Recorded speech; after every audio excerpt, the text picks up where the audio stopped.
আসসালামু আলাইকুম ওয়া রাহমাতুল্লাহি ওয়া বারাকাতুহু। ইন্নাল হামদালিল্লাহ ওয়াস সালাতু ওয়াস সালামু আলা রাসূলিল্লাহ। দেশ ও বিদেশে, কাছে ও দূরে যে যেখান থেকে শুনছেন, সবাইকে আন্তরিক সালাম এবং মোবারকবাদ।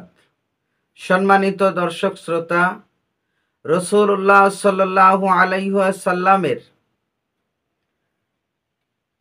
প্রতি দরুদ শরীফ পাঠ করা আমাদের জন্য কতটুকু গুরুত্বপূর্ণ বিষয়, আজ আমরা একটি হাদিস থেকে তা পর্যালোচনা করব ইনশাআল্লাহ।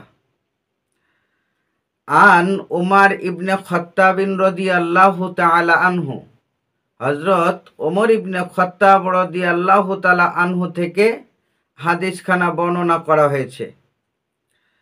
ক্বালা, তিনি বলেন, অর্থাৎ ওমর ইবনে খাত্তাব রাদিয়াল্লাহু তাআলা আনহু বলেন, ইন্না দুআ মাওকুফুন বাইনাস সামাই ওয়াল আরদ, নিশ্চয়ই প্রত্যেকটা দোয়া আসমান এবং জমিনের মাঝখানে ঝুলন্ত অবস্থায় থাকে, শূন্যের উপরে ঝুলন্ত অবস্থায় থাকে।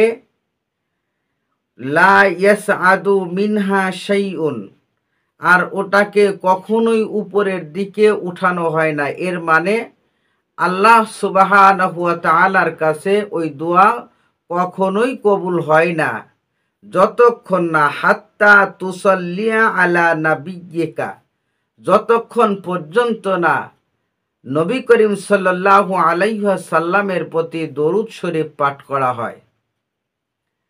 অর্থাৎ আমাদের পেয়ারা নবী, নবীকুল শিরোমণি সৈয়দুল কাওনাইন খাতামান নবীন হুজুর পুর নূর সাল্লাল্লাহু আলাইহি ওয়াসাল্লামের প্রতি যতক্ষণ পর্যন্ত দরুদ শরীফ পাঠ করা হবে না, ততক্ষণ পর্যন্ত কোনো দোয়া আল্লাহর দরবারে কবুল হবে না।